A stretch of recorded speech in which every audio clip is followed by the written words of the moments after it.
উদখুলু প্রবেশ করো ফিসসিলমি ইসলামের মধ্যে কাফা পূর্ণ আংশিক না। এক ব্যক্তি ঘরের মধ্যে এক পাও দিছে আর এক পাও বাহিরে, লোকটা বাহিরে না ভিতরে? যদি গোটা শরীর ভিতরে তো ভিতরে, গোটা শরীর বাহিরে তো বাহিরে। ফিসসিলমি কাফা পূর্ণ। এখানে আমার ছাত্র বাবারা আছেন, জ্ঞানী মানুষগুলি আছেন, আমার টুপিটা পরিষ্কার, যদি এখানে কলমের নিপের পরিমাণও দাগ থাকে তাহলে পূর্ণ পরিষ্কার না কিছু অপরিষ্কার? যদি কলমের নিপের পরিমাণও যদি দাগ থাকে তাহলে পূর্ণতা নাই, অপূর্ণ। যখন আমার টুপির মধ্যে কলমের নিপের পরিমাণও কোনো ময়লা না থাকবে তখন পূর্ণ পরিষ্কার। উদখুলু ফিসসিলমি কাফা, ইসলামের মধ্যে পরিপূর্ণ প্রবেশ করো। যদি প্রশ্ন করে ভাই তোমার নাম কি, বলে আমার নাম সেন্টু, এরকম নাম নাই? যদি দ্বিতীয় প্রশ্ন করি তুই মুসলমান না হিন্দু, কারণ আমি তো সন্দেহ করতেছি তুই মুসলমান না হিন্দু, কারণ তোমার নামের মধ্যে ইসলামের পরিচয় পাই নাই। তোমার নাম কি আব্দুর রহমান, লোকটা কে ভাই? মুসলমান। তোমার নাম কি কেন্টু, বলেন তো কে? বলেন। তোমার নাম কি মিন্টু, বলেন নাম কি? মুসলমান না হিন্দু? বুঝা যায় না। ও মা তোমার নাম কি? কাল আমার নাম শাপলা, আর নাম রীতা, কি বুঝলেন? যদি বলি ফাতেমা, আয়েশা, খাদিজা, তার মানে হলো রেন্টু কিন্টু ফিন্টু এই নামের মধ্যে ইসলামের পরিচয় নাই। কিন্তু আব্দুল্লাহ, আব্দুর রহমান, আয়েশা, খাদিজার মধ্যে তোমার নাম যে কিন্টু ফিন্টু রাখছো, নিশ্চয়ই মুসলমান নাম রাখতে মুসলমান নাম রাখতে পারো নাই, এটাই বাস্তবতা। কিন্তু আল্লাহ কি বলছেন? পূর্ণ। তোমার নাম শুনলেই যেন বুঝে এই ব্যক্তি বাংলাদেশের মানুষ কোন ধর্ষককে ক্ষমতায় নেবে না, বাংলাদেশের মানুষ কোন চাঁদাবাজকে ক্ষমতায় নেবে না। বাংলাদেশের মানুষ তোমার নাম শুনলে বুঝা যায় না, কাজে তুমি নামের মধ্যে ইসলাম রাখতে পারো নাই, ইসলাম অনুযায়ী নাম সাজাতে পারো নাই। আমার মাথা দেখলে মনে হয় কি আমি খ্রিস্টান না হিন্দু না মুসলমান? অনেকের মাথা দেখলে প্রশ্ন করতে হবে তুমি কে, তার মানে মাথার মধ্যে ইসলাম। আমার চেহারা দেখলে কি মনে হয় আমি খ্রিস্টান না হিন্দু না মুসলমান? আমার অনেক বাবাদের চেহারা দেখলে প্রশ্ন করতে হয় তুমি খ্রিস্টান না হিন্দু না মুসলমান, তার মানে কথা বলেন চেহারার মধ্যে, পোশাকের মধ্যে, ঘরের মধ্যে, ব্যবসার মধ্যে, বন্ধুর মধ্যে, বাবার মধ্যে, মায়ের মধ্যে, দলের মধ্যে, নেতার মধ্যে, কামাইয়ের মধ্যে, খরচের মধ্যে, ইবাদতের মধ্যে। আল্লাহ কি বলছিলেন? পূর্ণ। তোমার সব জায়গায় ছিদ্র, সব জায়গায় ছিদ্র, সব জায়গায় ঘা, নামের মধ্যে ঘা, মাথার মধ্যে ঘা, চেহারার মধ্যে ঘা, তোমার পোশাকের মধ্যে ঘা, কোন জায়গায় তো ইসলাম নেই, এত সব ফাঁকা, ফাঁকা জোকা। যদি একজন আলেমকে প্রশ্ন করে ভাই এত কিছু হয়ে যাইতেছে, সব দেশ তছনছ হয়ে যাইতেছে, সেকুলাররা দখল করতেছে, বলে ভাই আমি তো বড় ইবাদত নিয়ে ব্যস্ত আছি, আমি তো বহুত বড় ইবাদতের মধ্যে আসি। আসলে ইবাদত শব্দের অর্থ তিনি বোঝে নাই, সমস্যা এখানে। তাকদিম তাখির সম্পর্কে জানে না। ইউনাব্বাল ইনসানু ইয়াউমাইযিন বিমা কদ্দামা আখার, তাকদিম তাখির সম্পর্কে বোঝা নাই আর জানা নাই। তাকদিম তাখির বুঝেন তো? আল্লাহ পাক কিয়ামতের ময়দানে তাকদিম তাখির সম্পর্কে প্রশ্ন করবেন। এই কথাটা খুব ভালো মতো বুঝেন। কি সম্পর্কে প্রশ্ন করবেন? আগে এবং পরে সম্পর্কে। আগে এবং পরের সম্পর্কে প্রশ্ন করো, তুমি এই কাজটা আগে করলা কেন, এই কাজটা পরে করলা কেন? এই কাজটা তো আগে হওয়ার কথা ছিল, এই কাজটা তো পরে হওয়ার কথা ছিল, তুমি পরের কাজ আগে করছো, আগের কাজ পরে করছো, এ সম্পর্কেও জিজ্ঞাসিত হবেন। খুব ভালো মতো বোঝেন তো। তাকদিম তাখির করার কারণে, আগে পিছে করার কারণে ফরজিয়াত নষ্ট হয়ে যায়, কাজটা বাতিল হয়ে যায়, কাজটা ধ্বংস হয়ে যায়। নামাজ কি ভাই? কি আপনার সন্দেহ আছে নাকি? একসাথে বলেন। নামাজের মধ্যে রুকু করা কি? নামাজের মধ্যে সাজদা করা কি? কিন্তু এক ব্যক্তি রুকুর আগে সাজদা করছে, সাজদার পরে রুকু করছে, নামাজ ঠিক আছে না? আলহামদুলিল্লাহ। কেন? দুইটা তো ফরজ, রুকু ফরজ, সাজদা। অসুবিধা কি? সে একটু রুকুর আগে সাজদা করছে, সাজদার আগে রুকু করছে, সমস্যা কি? কিসের কারণে? তাকদিম তাখির করার কারণে। দুটিও ফরজ, দুইটা কাজই ফরজিয়াত আদায় করছে, কিন্তু তাকদিম তাখির করার কারণে আমলটা বাতিল। তোমাকে অবশ্যই মনে রাখতে হবে, তুমি যে কাজগুলি করো আলেমরা, এটা ভালো কাজ, ফরজিয়াত কাজ, কিন্তু যখন বাতিলের মোকাবেলা করতে হবে তখন নফল পড়া, অন্য কাজ করা ফরজিয়াত তরক হয়ে যায়। বুঝতে হবে, এটা তুমি বোঝো নাই। নফল পড়া ভালো, কিন্তু পুরা জেহাদ লাগছে, যুদ্ধ লাগছে, বাতিলের মোকাবেলা সময় অংশগ্রহণ করছে, তখন তুমি বসে বসে জিকির করতে আসো আর রাত নামাজ পড়তে আসো। খুব ধ্যানের, তাকদিম তাখির তোমার ঠিক হয় নাই, তুমি ভুল করতেছো। এ সম্পর্কে আল্লাহ জিজ্ঞাসা করবেন। আজকে আল্লাহ না করুক, যদি আমার মতো মৌলবী এই 5ই আগস্টের যুদ্ধ অবতীর্ণ না হইতাম, তাই বলেন তো আলেমদের অবস্থা কি হইতো? বলেন তো। ওই যে 71-এর ঘটনা আবার ঘটতো, ওই 71-এর ঘটনা আবার ঘটতো। আমরা কয় বছর এই অপবাদের মধ্যে থাকতেন, আল্লাহ ভালো জানেন, আল্লাহ ভালো জানেন। কেন বুঝবেন না? কেন বুঝবেন না? এতটুকু আকল কেন থাকবে না? আল্লাহ কি বলছিলেন? আফালা তাতাফাক্কারুন, আফালা তাকিলুন, আফালা তুবসিরুন, ইয়া উলিল আলবাব, ইয়া উলিল আবসার। তোরা কি চিন্তা করস না? তোরা কি দেখোস না? তোদেরকে জ্ঞান নাই, তোদেরকে মেধা নাই? আসলে আমাদের অবস্থা কি আমি জানি না। নবী আলাইহিস সালাতু ওয়াস সালাম দুনিয়াতে আসছেন সমাজকে পরিবর্তন করার জন্য। আমার নবীর সমাজটা ছিল জাহিলি সমাজ, খুনের সমাজ, অপবাদের সমাজ, ধর্ষণের সমাজ, চুরির সমাজ, ডাকাতির সমাজ, লুচ্চামির সমাজ। হীন এমন কোন অপকর্ম নাই যে অপকর্ম তারা করতেন না। কিন্তু জনাবে মুহাম্মদ রাসূলুল্লাহ সাল্লাল্লাহু আলাইহি ওয়াসাল্লাম আসার পরে সেই সমাজটাকে পরিবর্তন করে ফেলছেন। সেই অমানুষগুলি মানুষ হয়ে গেছে, সেই কালিযুক্ত মানুষগুলি স্বর্ণতুল্য হয়ে গেছে। হযরত দাহিয়াতুল কলবী রাদিয়াল্লাহু তাআলা আনহু নিজের একার হাতে নিজের ঔরজ্জা 70টা কন্যা সন্তানকে জাতা কবর দিয়েছেন।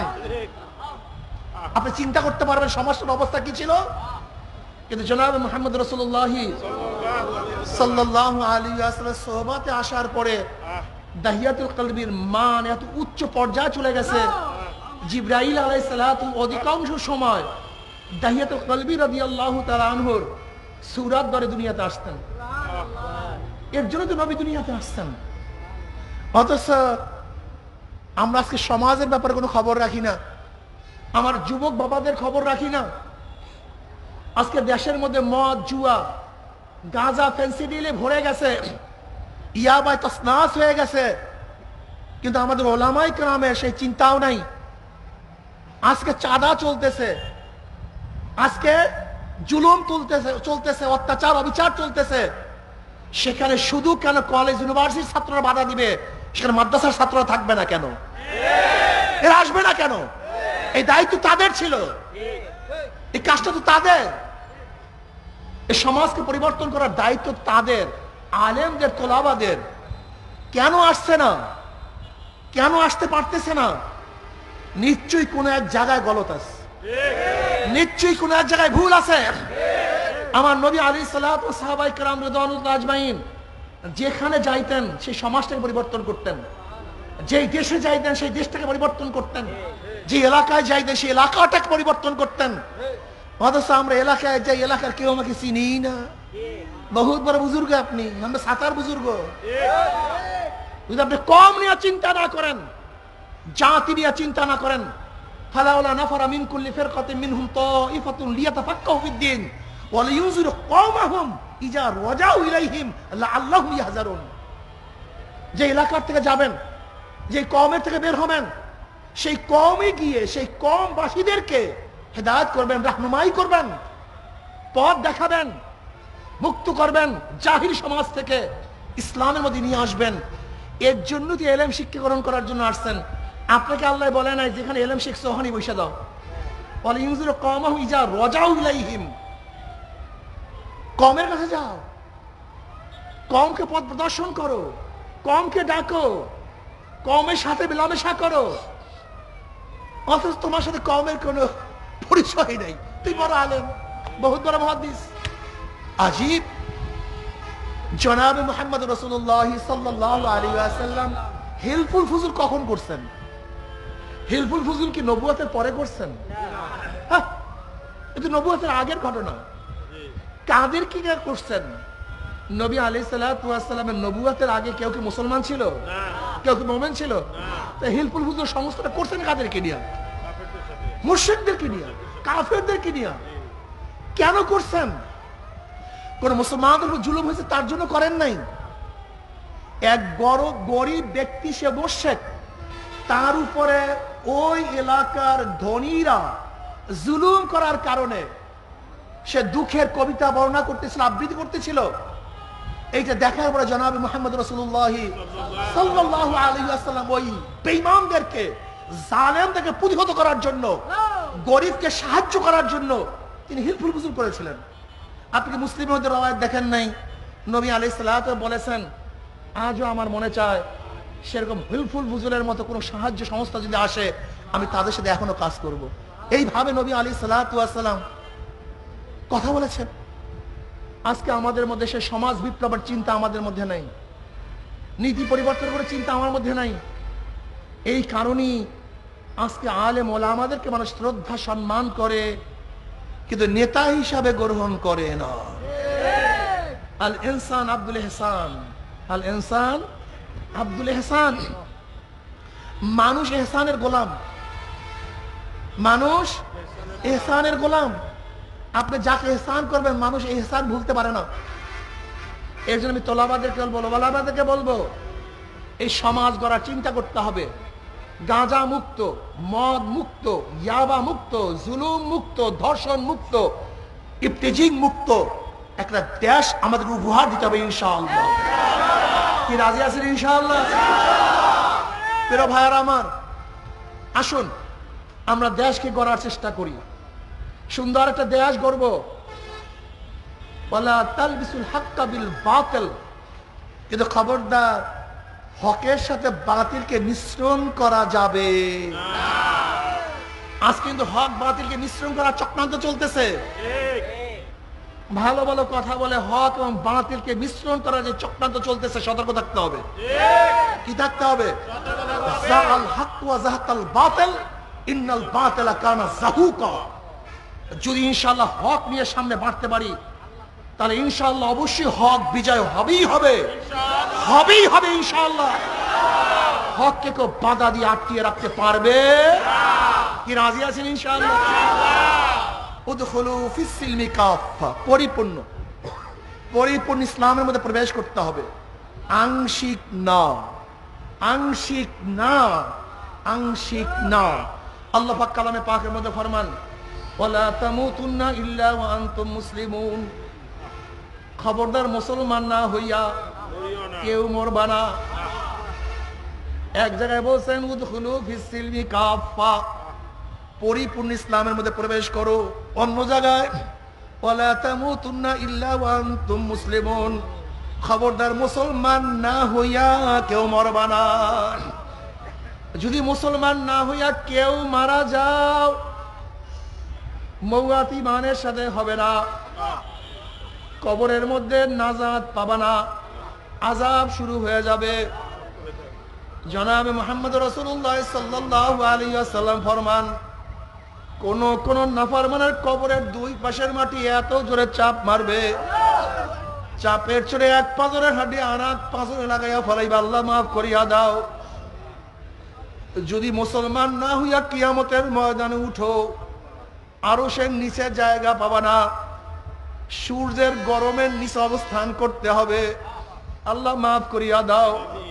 রওয়ায়াতের মধ্যে আসছে সূর্যের গরমে নাফরমান ঘামাইতে ঘামাইতে ঘামাইতে ঘামাইতে কাউর ঘাম হাঁটু পরিমাণের হয়ে যাবে, কাউর ঘাম মাজা পরিমাণ হবে, কেউ ঘামের মধ্যে সাঁতরাইতে থাকবে। আল্লাহ আমাদের সবাইকে মাফ করিয়া দাও, সবাইকে ক্ষমা করিয়া দাও।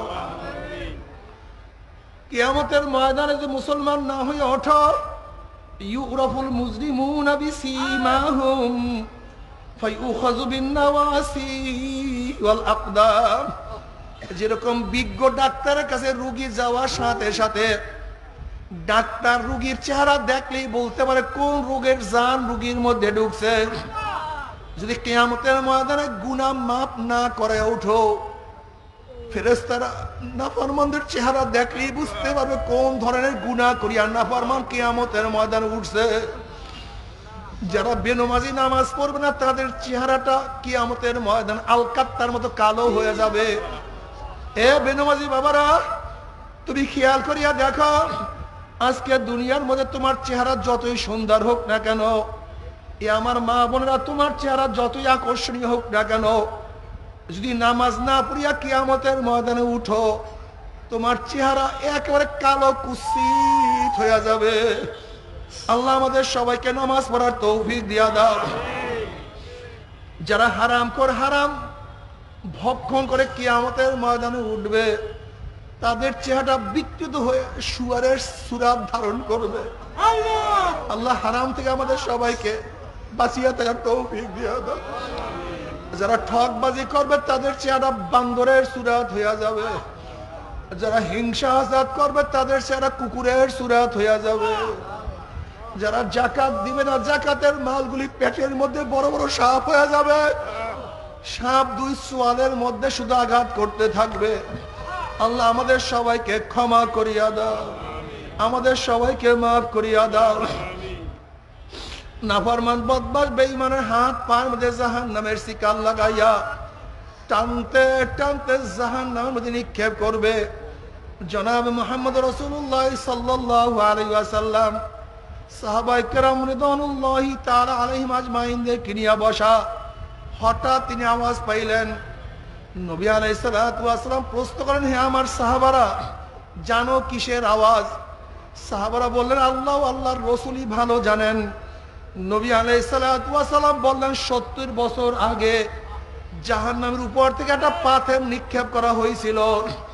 আজকে 70 বছর পরে সেই পাথর জাহান্নামের নিচে ঠেকছে। এই মাত্র তার আওয়াজ তোমরা পাইছো। যখনই জাহান্নামের উপর থেকে নাফরমানকে লাথি মারিয়া ফালাইয়া দেওয়া হবে, 70 বছর পর্যন্ত নাফরমান জাহান্নামের নিচে যাইতেই থাকবে, যাইতেই থাকবে, যাইতেই থাকবে। আল্লাহ তুমি আমাদের সবাইকে মাফ করিয়া দাও। কিন্তু যদি মুসলমান হইয়া কবরে যাও, রওজাতুম মিন রিয়াজিল জান্নাহ, কবরটা জান্নাতের বাগিচা হইয়া যাবে। যত দূর তাকাবা তত দূর ফাঁকা হইয়া যাবে। জান্নাতের সাথে সুরাক হইয়া যাবে, রাস্তা হইয়া যাবে। জান্নাতের নাজ নিয়ে আমাদের গোটা কবরটা ভরিয়া যাবে। আল্লাহ তুমি কবুল করিয়া নাও। আমার মাওলা কিয়ামতের ময়দানে ডাকিয়া ডাকিয়া আরো সে নিচে জায়গা করিয়া দিবে। আল্লাহ তুমি কবুল করিয়া নাও। আমলনামার ডাইন হাতে পড়িয়া যাবে। ফাআম্মা মান উতিয়া কিতাবাহু বিয়ামিনিহি ফায়াকুলু হা উমকরাউ কিতাবিয়া ইন্নী যানানতু আন্নী মুলাকিন হিসাবিয়া ফাহুয়া ফি ঈশাতির রাদিয়া ফি জান্নাতিন আলিয়া কুতুফুহা দানিয়া কুলু ওয়াশরাবু হানিয়াম বিমা আসলাফতুম ফিল আইয়ামিল খালিয়া। আল্লাহ কবুল করিয়া নাও। চেহারাটা নূরের আলোকিত হয়ে যাবে। ডাইনে বামে চারিদিকে শুধু নূর আর নূর থাকবে। ফি উজুহিহিম নূর আলা মানাবিরিল লুলু ইয়াকবুতুহুমুন নাস লাইসু বিআনবিয়া ওয়ালা শুহাদা ক্বালাল আরাবিয়্যু হুল্লুহুম লানা না'রিফুহুম ক্বালা রাসূলুল্লাহ সাল্লাল্লাহু আলাইহি ওয়াসাল্লাম হুমুল মুতাহাব্বুনা ফিল্লাহি মিন কাবাইলি শাত্তা ওয়া বিলাদিন শাত্তা ইয়াস্তাবিউনা আলা যিকরিল্লাহি ইয়াজকুরুনাহু, যারা জিকির আজকার করবে আমার মাওলা পাক রব্বুল আলামিন সাবার জাত সবুজ ইয়াকুতের পাথরের সিংহাসনের মধ্যে বসায়া দেবেন। আল্লাহ তুমি কবুল করিয়া নাও। আমার মাওলা পাক রব্বুল আলামিন জান্নাতের মধ্যে জান্নাতি থেকে দাখিল করাবার পরে আমার মাওলার তরফ থেকে সালামুন কাওলাম মির রব্বির রহিম, শুধু শান্তি আর শান্তি, শুধু শান্তি আর শান্তি। অশান্তি কি জিনিস আর কোনোদিন দেখা লাগবে না। আমার মাওলা পাক রব্বুল আলামিন ফেরেশতা থেকে ফেরেশতারা আমার বান্দা বান্দির কাছে প্রশ্ন করো, আমি তাদের সাথে যে ওয়াদা করছি সেই ওয়াদা কি পালন করছি নাকি? তখন জান্নাতীরা বলবে, মাওলা তুমি যে ওয়াদা করছো তার চেয়ে কোটি কোটি গুণ বেশি নিয়ামত আমরা পেয়ে গেছি, কিন্তু একটা ওয়াদা এখনো পালন করো নাই। অমনি আমার মাওলা বলবে, ফেরেশতারা আমি জান্নাতীদের সাথে ওয়াদা করছিলাম জান্নাতের মধ্যে তাদের সাথে সাক্ষাৎ করব, দেখা করব, কিন্তু এখনো আমি তাদের সাথে সাক্ষাৎ করি নাই, দেখা করি নাই। এ ফেরেশতারা নূরের পর্দা সরাইয়া দে। যখন 70,000 নূরের পর্দা সরাইয়া দেওয়া হবে, নবী আলাইহিস সালাতু ওয়াস সালাম ফরমান, সাতারাউনা রাব্বাকুম কামা তারাউনাল কমারা লাইলাতাল বদরে, যেরকম পূর্ণিমার চন্দ্র আকাশে উদিত হইলে ধাক্কা ধাক্কি ভিড়া ভিড়ি ব্যতীত প্রত্যেকের জায়গা থেকে পূর্ণিমার চন্দ্র দেখতে পারে, যখন আমার মাওলায় 70,000 নূরের পর্দার মধ্য থেকে বের হয়ে আসবেন, প্রত্যেকটা জান্নাতি ভিড়া ভিড়ি ধাক্কা ধাক্কি ব্যতীত প্রত্যেকের জায়গা থেকে আমার মাওলাকে দেখিয়া ফেলাইবে। আমার মাওলাকে দেখার সাথে সাথে সমস্ত জান্নাতীরা সেজদার মধ্যে পড়িয়া যাবে। এক সেজদার মধ্যে কোন রওয়ায়াত আছে 40,000, কোন রওয়ায়াত আছে 70,000 বছর কাটিয়া যাবে। জান্নাতীদের হুঁশ থাকবে না। আল্লাহ তুমি কবুল করিয়া নাও। তবে মুমিন মুসলমান বলতে সবাই মনে চায় গুনাহ থেকে ফিরিয়া না কামল করিয়া মাওলার জান্নাত কিন্তু সবাইরই যাইতে মনে চায়। গুনাহ নিয়া মাওলার জাহান্নামে কাউ এই বেয়াকুব কোথাকার অসভ্য।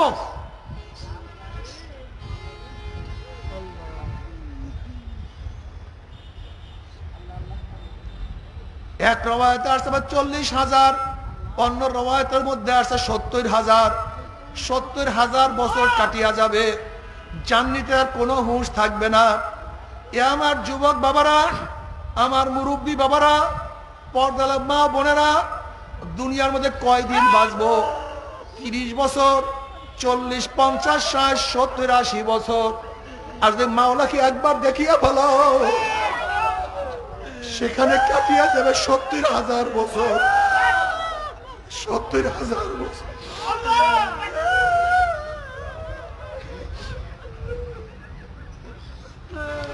নবী আলাইহিস সালাতু ওয়াস সালাম ফরমান, মান আহাব্বা লিকা আল্লাহ আহাব্বাল্লাহু লিকাহু ওয়া মান কারিহা লিকা আল্লাহ কারিহাল্লাহু লিকাহু।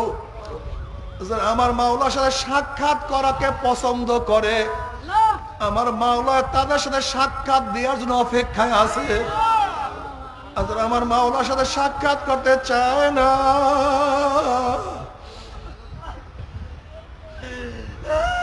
আমার মাওলা তাদের সাথে সাক্ষাৎ দিবে না। আল্লাহ আল্লাহ তোমাকে এক নজর দেখার তৌফিক দিয়া দাও।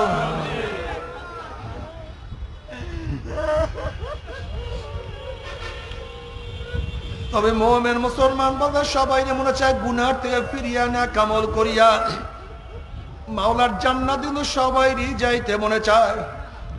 গুনাহ নিয়া মাওলার জাহান্নামে কাউরি কিন্তু যাইতে মনে চায় না। কিন্তু কেনই বা আমরা নেক আমল করতে পারি না, কেনই বা গুনার কাম ছাড়তে পারি না? এর মূল কারণ হলো আপনার এবং আমার পিছনে নফস এবং শয়তান লাগিয়া রয়েছে। এই নফস এবং শয়তান থেকে ফেরার জন্য যে কোনো একজন হক্কানি আল্লাহর ওলির হাতে হাত দিতে হবে রে বাবা। খবরদার, বর্তমান জমানায় পীর মুরিদের নামে ভেজাল, ব্যবসা, দলাদলি, হিংসা, হাসাদে পরদ হয়ে গেছে। সমস্ত আল্লাহর ওলির একমত যেই পীরের 5 জন মুরিদের মধ্যে কম পক্ষে 3 জনকে দেখবেন আলহামদুলিল্লাহ সুন্নাত মাহফিল আমল আকলাক মজবুত হয়ে যাইতে আছে, গুনার কাম ছাড়তে আছে, নেকের আমল ধরতে আছে, কলব নরম হইয়া চোখে পানি আসতে আছে। বৃক্ষতর নাম কি, ফলে পরিচয়। আমি চরমোনাই বুঝি না, চরমোনার দাওয়াত প্রশংসা প্রচার প্রসার করার জন্য আসি নাই বাবা। চরমোনাই যাওয়ার তোমার কোনো দরকার নাই, কোনো দরকার নাই, কোনো দরকার নাই। তুমি যার কাছে গিয়া পারো গুনার কাম সারো, নেকের আমল ধরো, কলব নরম করিয়া চোখে পানি নিয়া মাওলার কবরে যাইও। যেরকম দুনিয়ার ঘরে আগুন লাগলে পানি ছাড়া নিভানো যায় না, ঠিক তদ্রুপ তোমার এবং আমার গুনার দ্বারা যে জাহান্নামের আগুন জ্বলিয়া রইছে, চোখের পানিও ছাড়া কিন্তু জাহান্নামের আগুন নিভানো সম্ভব না। কাজবা আমার জন্য দোয়া চাই, আমিও দোয়া করি, সবাই সবার জন্য প্রাণ খুলিয়া দোয়া করো, যেন কিয়ামতের ময়দানে গলাগলি বাঁধিয়া একসাথে জান্নাতে যাওয়ার তৌফিক দিয়া দেয়। আল্লাহুম্মা আমিন।